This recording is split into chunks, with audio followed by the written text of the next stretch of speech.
Vamos a mostrarles algo único. Tal vez este sea uno de los lugares más importantes de Egipto, el centro del culto al dios Sol. Heliópolis, la cuna de los dioses. Este lugar se llama Heliópolis. Los griegos la llamaron Heliópolis, la ciudad del sol.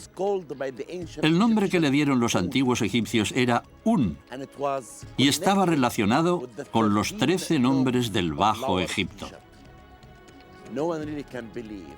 Parece imposible que estemos solamente a 20 kilómetros del Cairo.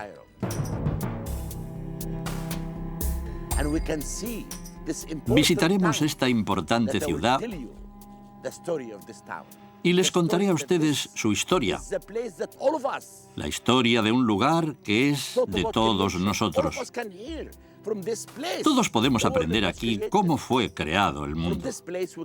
En este lugar podemos aprender mucho sobre antigüedades, sobre el rescate arqueológico. Y hoy vamos a emprender otra aventura, una aventura arqueológica. Durante varios siglos, eruditos y científicos llevaron a cabo su trabajo en Heliópolis. Mediante sus investigaciones hicieron importantes avances científicos y culturales. Su trabajo hizo que la gente conociera más profundamente las leyes de la naturaleza y el mundo en el que vivían. Con el tiempo nacieron varios cultos, incluyendo el culto al sol. En Heliópolis se construyó un templo magnífico dedicado únicamente a la adoración del sol. Desgraciadamente, no queda nada de ese edificio. Sin embargo, podemos tener una idea bastante acertada de cómo era observando el Templo del Sol de Abu Ghurab, ubicado cerca de Abusir, no muy lejos de El Cairo. No queda mucho de ese templo, situado exactamente en el centro de Heliópolis. Fue construido bajo el gobierno de Niuserre, uno de los faraones de la quinta dinastía. No obstante, no son los únicos restos que quedan en Egipto. El culto al sol existía incluso en el período predinástico, hace más de 6.000 años. El primer templo dedicado al sol se construyó en la primera dinastía hace unos 5.000 años. En este lugar hay varios templos repartidos por la zona pertenecientes a la época ramésida. Aquí erigieron templos varios faraones llamados Ramsés, el segundo, el tercero, el cuarto y el 11º.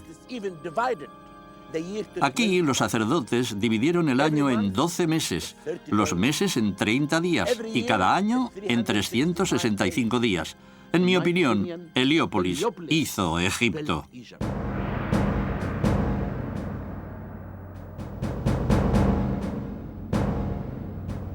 Los antiguos egipcios no sabían exactamente qué era el sol y, sin embargo, intuían que era el origen de la vida. Por eso veneraban todas sus manifestaciones. El dios del sol, Ra, era la divinidad principal de su panteón. Era el dios del renacimiento y era representado de muchas formas. Al amanecer era Kepri, en forma de escarabajo. Durante el día era Ra, un hombre con cabeza de halcón coronada por el disco del sol. Y finalmente, en el ocaso, era Atón, con forma humana y coronado con la doble tiara. Sin embargo, los antiguos egipcios no solo estudiaban el sol, sabían dónde estaban exactamente los puntos cardinales. La pirámide de Keops es un ejemplo perfecto. Los 4 lados del monumento están alineados con los 4 puntos cardinales, con un error de menos de 1/10 de grado.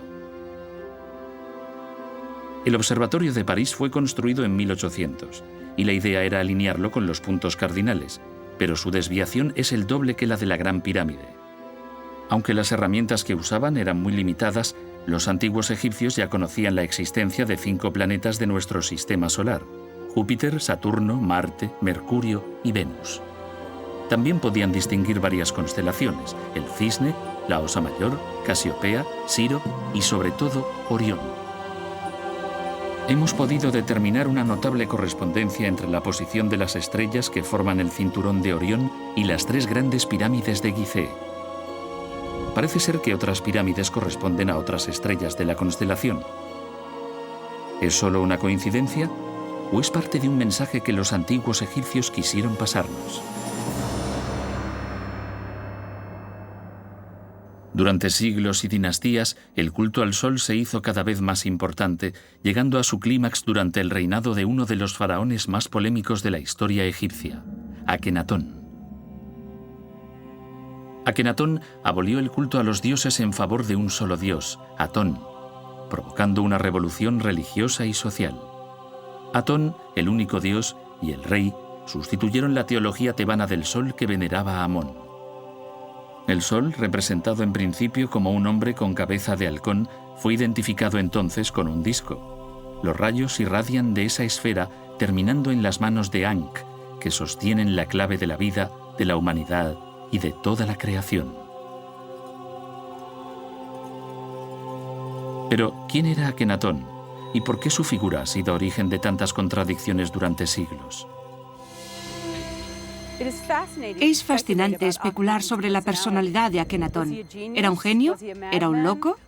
¿Era un poco de ambas cosas? No lo sabemos, pero indudablemente era un innovador. Su religión y su arte, como reflejo de la religión, eran muy originales. Especialmente durante los primeros tiempos de su reinado, Akenatón y su familia eran representados con un aspecto inusual. Tenían el rostro muy alargado, una mandíbula grande, el vientre hinchado y las extremidades curvadas. A nosotros nos parece muy extraño. Se ha discutido mucho sobre qué representan estas características. ¿Son un reflejo del auténtico aspecto de Akenatón? ¿Reflejan una deformidad congénita de algún tipo? ¿Qué condujo a que Akenatón rompiera el equilibrio de un sistema? ¿Era una lucha por el poder entre la clase religiosa o era el plan de un visionario? Había un gran conflicto entre el rey y el gobierno, los funcionarios y el sacerdocio de Amón. Sobre esa situación había una exaltación de la autoridad real a través de la valorización de su apariencia divina. La bella y poderosa Nefertiti asumió un papel prominente durante el reinado de su esposo, Akenatón. Su presencia en las ceremonias oficiales, incluso en las militares, levantó sospechas de que su papel era el de cogobernante. Pero alrededor de su figura hay muchas dudas. La más importante está relacionada con su desaparición. Parece más probable que muriera, porque no hay pruebas de que cayera en desgracia. Por otra parte, algunos eruditos creen que Smenkhare, un faraón que reinó entre Akenatón y Tutankamón, era Nefertiti, que asumió un papel principal, igual que hizo la reina Hatshepsut.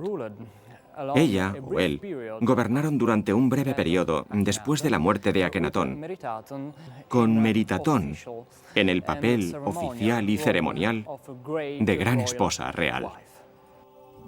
Aunque los faraones, a diferencia de Akenatón, no tomaban decisiones drásticas o impopulares, eran una parte muy importante de la religión del antiguo Egipto.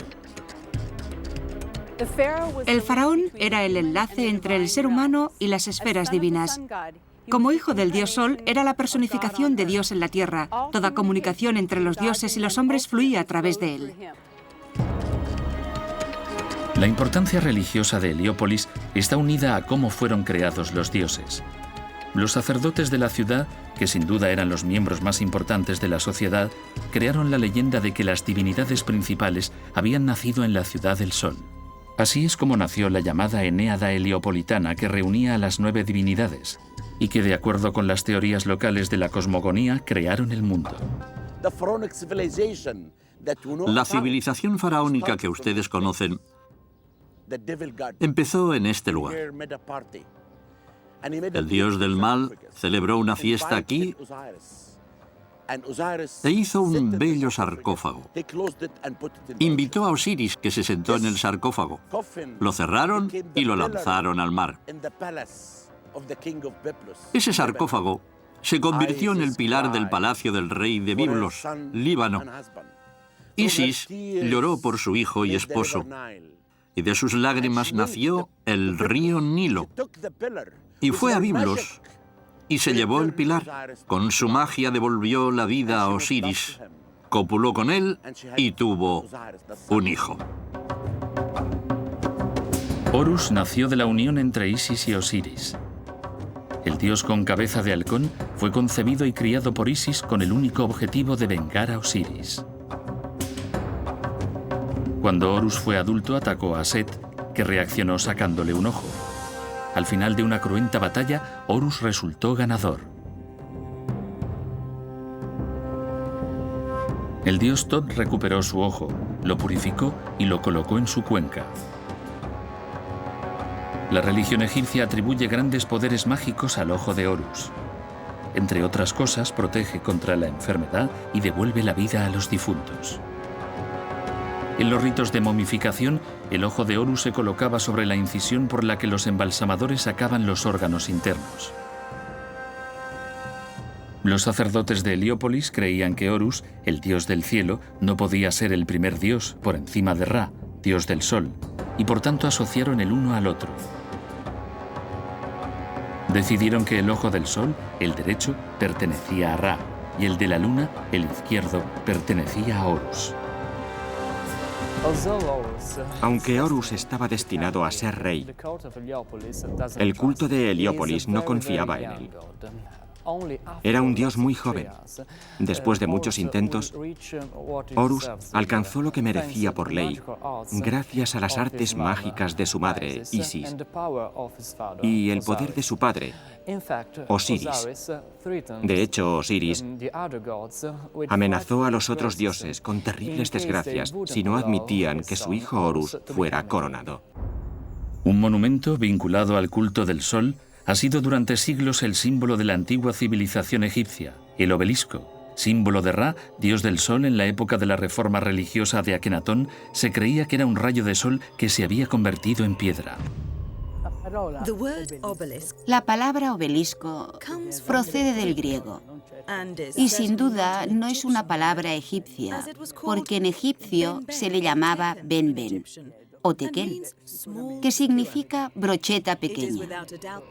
Los griegos y los romanos le pusieron nombre a ese impresionante monumento que satíricamente comparaban con una pequeña brocheta en la que los egipcios asaban carne para sus dioses.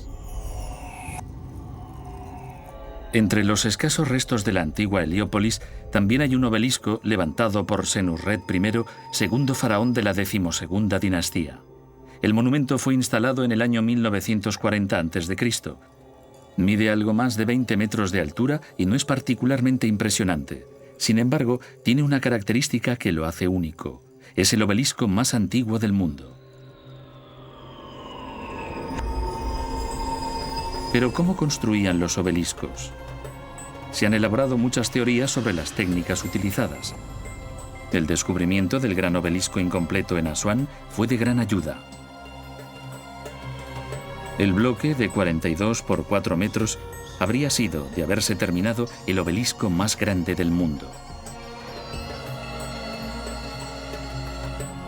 No se completó debido a las fracturas que se produjeron cuando lo retiraron de las rocas que lo rodeaban. Para extraer los bloques, los antiguos egipcios extraían las rocas de los lados calentándolas y enfriándolas luego con agua. Cuando alcanzaban la vena compacta, cavaban unas zanjas laterales. Entonces podían extraer el bloque. Levantar un obelisco era una operación muy complicada, especialmente porque se arriesgaban a que se partiera por la mitad. El primer paso era colocar un pedestal de granito en el suelo. A ambos lados se construían 2 bancales creando una especie de embudo. El hueco entre los 2 bancales se llenaba de arena. Entonces el obelisco se deslizaba sobre uno de los bancales y se colocaba sobre la arena que se extraía lentamente. Una vez retirada esta, el obelisco bajaba y se situaba sobre el pedestal. Cuando estaba totalmente vertical, quitaban los bancales. El trabajo estaba terminado. El obelisco estaba de pie.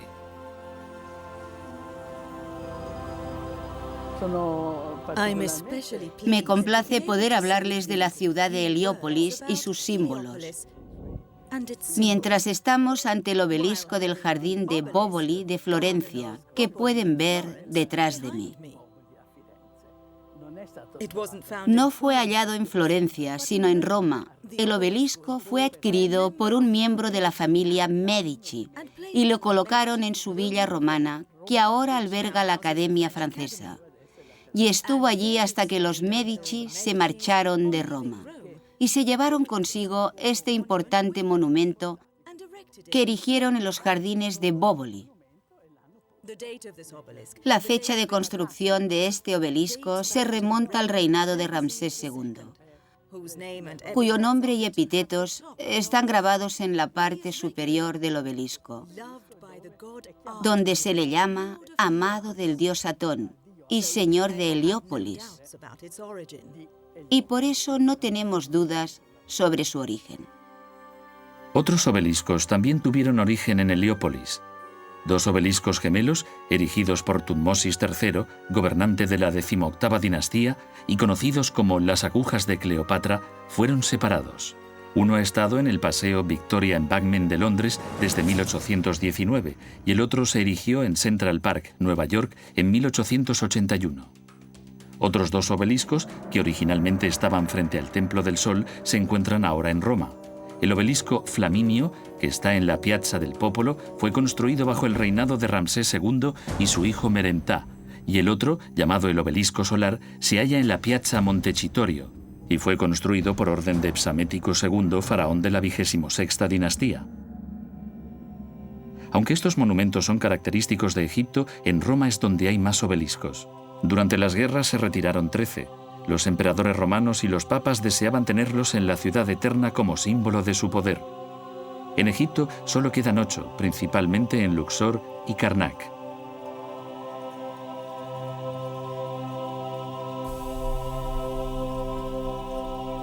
El sol tenía gran relevancia en la antigua cultura egipcia y estaba conectado con muchos aspectos diferentes de la naturaleza. Ra, en sus manifestaciones terrenales, se reencarnaba en muchos animales. El más importante de ellos era el ave fénix. El ave fénix, que en Heliópolis acompaña al culto del sol, representa la resurrección. Y en cierta forma es equivalente al dios Osiris, que prometía la resurrección después de la muerte. A veces, Heliópolis recibía la visita del ave fénix, su ave sagrada, que se posaba en el Ben-Ben, una piedra con forma de pirámide, y era venerado en el templo del Fénix desde las primeras dinastías. Parece ser que su forma fue la que inspiró las pirámides y los obeliscos.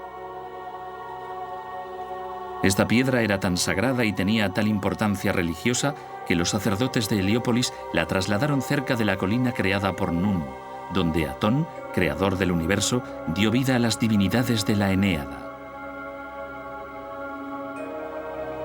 El origen de la piedra sigue siendo un misterio. Según algunas leyendas, la piedra original era un meteorito que cayó en la Tierra. ¿Es un bulo destinado a dar un aspecto sagrado a esta leyenda o una historia verdadera?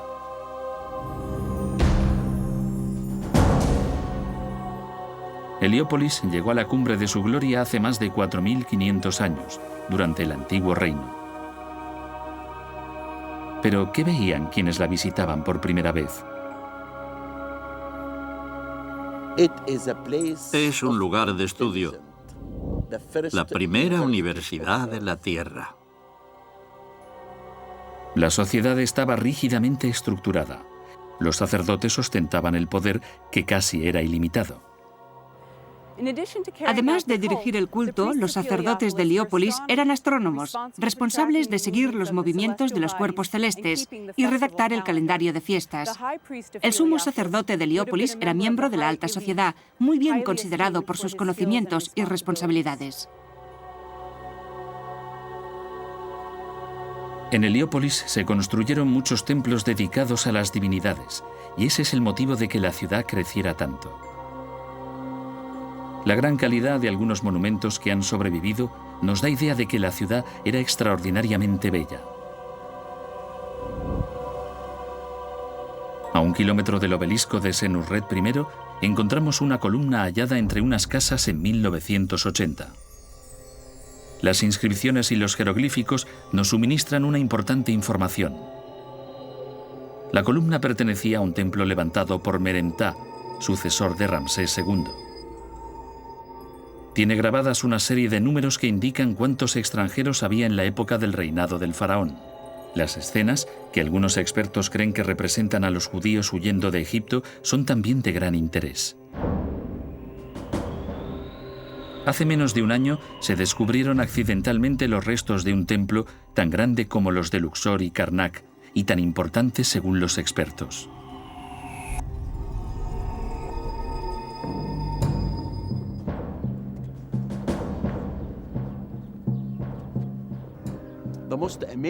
Lo más sorprendente es que encontramos las primeras evidencias que demuestran que el templo se remonta al reinado de Akenatón.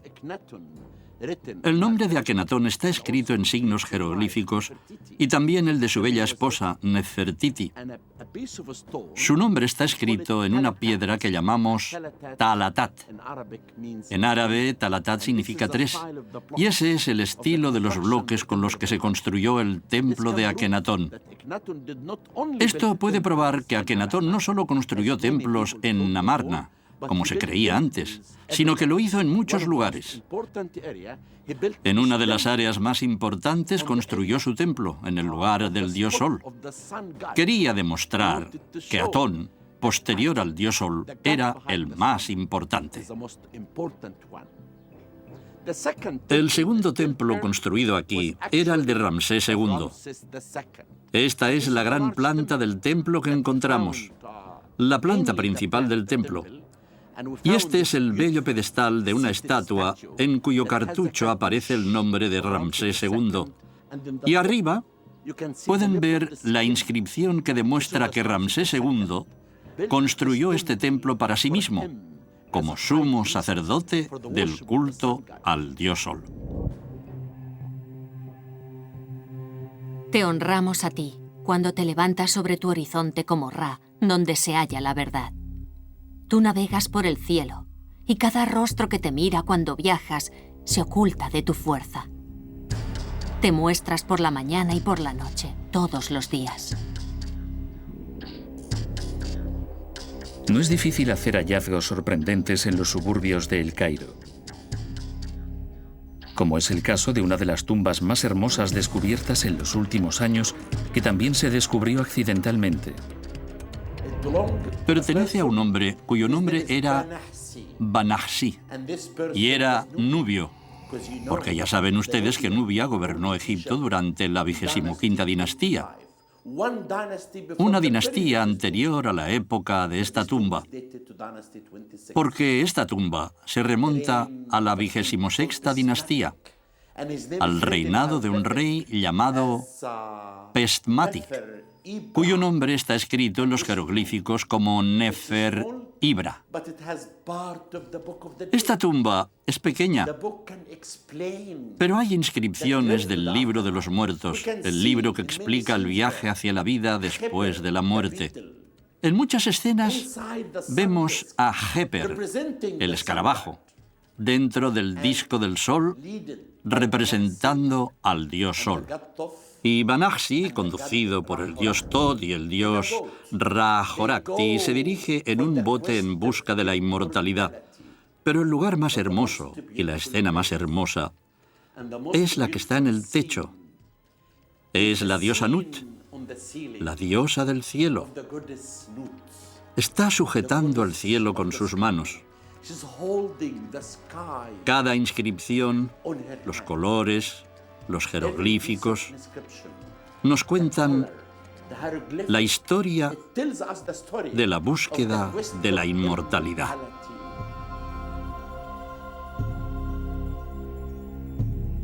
Nut es la diosa egipcia del nacimiento y da la bienvenida a los muertos. Hermana y esposa de Geb, dios de la tierra, Nut es la diosa del cielo. Los egipcios la representaban en posición arqueada sobre su esposo, separada por el aire, Shu.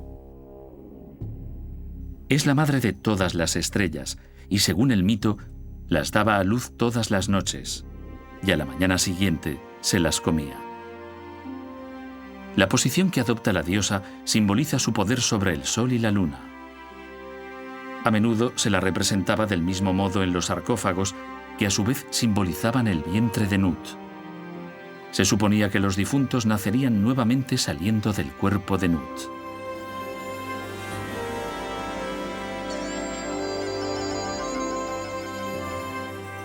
La ciudad antigua, una de las más grandes y más importantes de toda la historia egipcia, se oculta bajo la expansión incontrolada de los suburbios de El Cairo.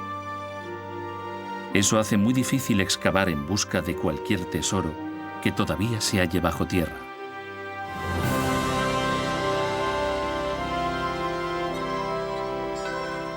Esta es la excavación más difícil que se pueda hacer. La llamamos arqueología de rescate. Recientemente hemos descubierto una tumba bajo una casa. Teníamos que sacar la tumba, pero no queríamos destruir la casa. No queremos perjudicar a nadie. Al lado de este templo hay edificios de 5 o 6 pisos. Debajo de todas esas casas hay muchos tesoros escondidos debajo. Tenemos que rescatar esos tesoros, pero sin poner en peligro a la gente. Es la excavación más difícil, pero la más interesante porque cada día encuentras evidencias para reconstruir la historia de la zona, el centro del dios Sol, de Ra.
Creó el mundo de un monte.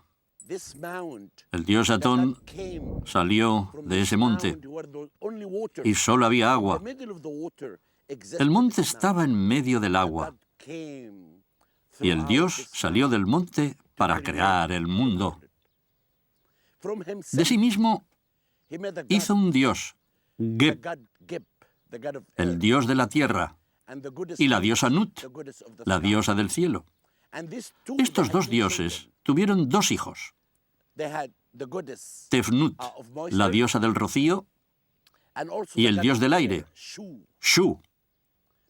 Se casaron y tuvieron 4 hijos, Isis y Osiris, Set y Neftis. Set era malvado y Osiris era bueno. Isis era su dama fiel. Así es como nació Egipto, de este lugar. Así nació la civilización faraónica que conocemos. Empezó en este lugar. El dios malvado celebró una fiesta aquí e hizo un bello sarcófago. Invitó a Osiris, que se sentó en el sarcófago. Lo cerraron y lo lanzaron al mar. Ese sarcófago se convirtió en el pilar del palacio del rey de Biblos, en Líbano. Isis lloró por su hijo y esposo, y de sus lágrimas nació el río Nilo. Y fue a Biblos, y se llevó el pilar, y con su magia devolvió la vida a Osiris. Copuló con él y tuvo un hijo. Pero el dios malvado cortó a Osiris en 14 pedazos y los esparció por todo el Cairo. Los lugares donde estaban esos 14 pedazos se indicaron con jeroglíficos. Se llaman Per Usir, que significa lugar de Osiris. Cada lugar tenía un pedazo del cuerpo de Osiris.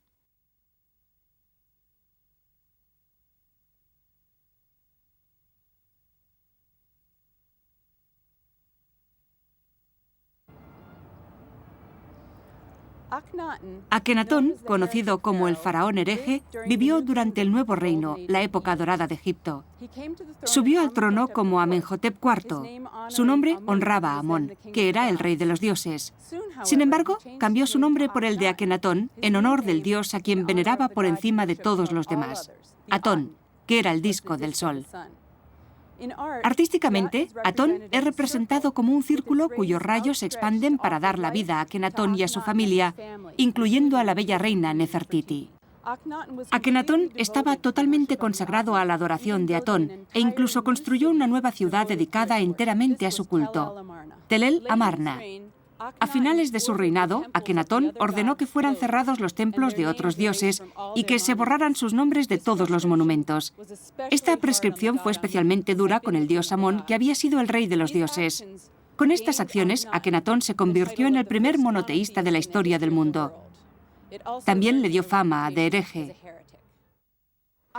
La revolución religiosa de Akenatón no duró mucho tiempo. Poco después de su muerte, su sucesor, que probablemente fue su hijo Tutankamón, reabrió los templos de Amón y de los otros dioses que habían sido abandonados en Tel el Amarna. Otros faraones posteriores ordenaron que el nombre de Akenatón fuera retirado de todos los monumentos e incluso que fuera borrado de la historia.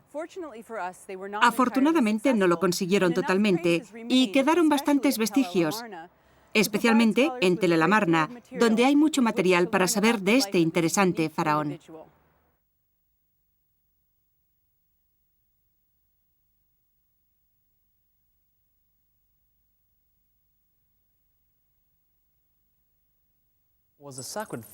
Era un fetiche sagrado venerado en la ciudad de Heliópolis. Representaba la colina que emergió de las aguas primigenias, el Nun, y donde vivía Atón. Es posible que fuera el prototipo para algunos monumentos, por ejemplo, las pirámides y las capillas donde se veneraban las estatuas. Debido a su desaparición, no se sabe con certeza la forma original, pero la mayoría de expertos están de acuerdo en que era parecida a la piedra que remata los obeliscos, el piramidión.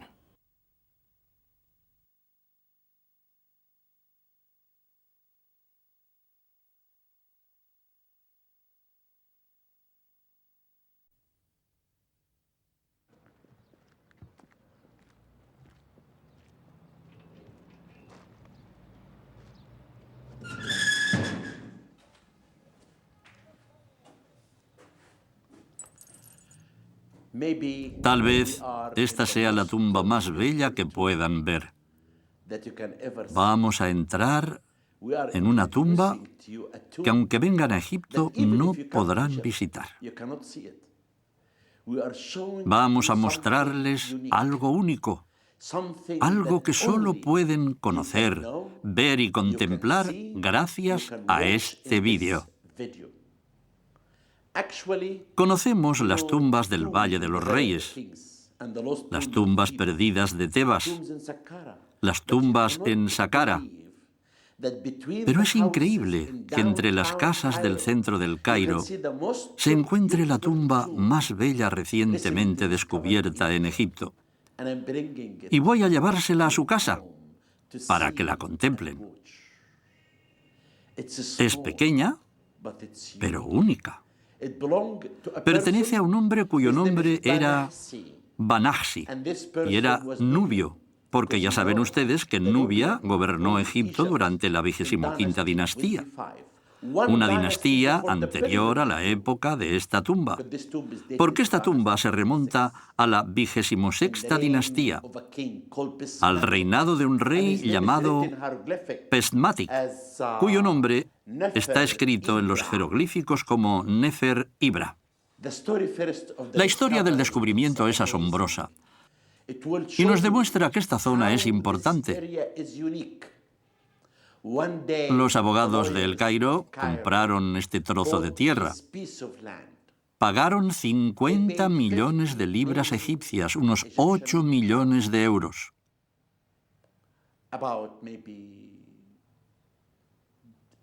Excavamos el sitio antes para entregarles el terreno y bajo tierra encontramos esta tumba.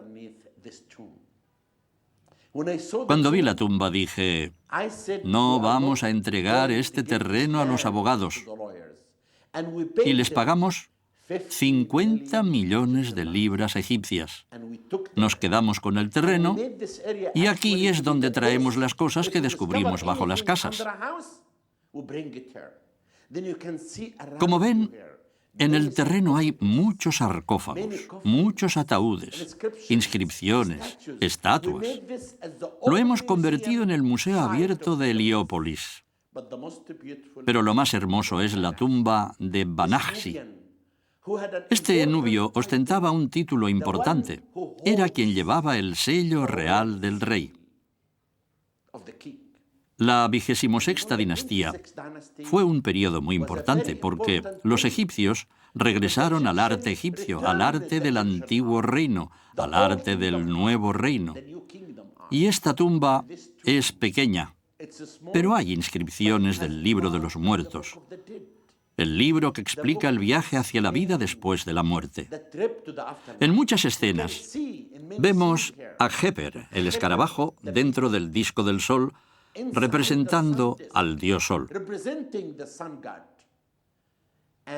Y Banahsi, conducido por el dios Tot y el dios Ra-Horakhti, se dirige en un bote en busca de la inmortalidad.